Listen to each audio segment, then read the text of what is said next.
জায়গায় থাক। সুতরাং একটা কাজ করেন, আপনি একদিন করবেন আর আমরা একদিন করব। আপনি একদিন ইসলামের কাজ করবেন, আমরা সবাই আপনার সাথে থাকবো, আর একদিন আমরা মূর্তিদের পূজা করবো, আপনি আমরা লগে থাকবে। এইটুক যদি করেন তাহলে বিনা বুড়ে প্রেসিডেন্ট ঘুমে ধরছে না কিনা? বিনা বুড়ে, আপনার বুট দিয়ে বানাইতে হবে না, আবার রাত্রে বেলা বাক্স করা লাগবে না, দিনের বেলা সেন্টারও দখল করা লাগবে না, এমনি আপনি প্রেসিডেন্ট।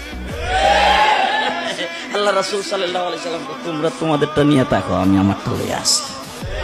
সুবহানাল্লাহ কয় না?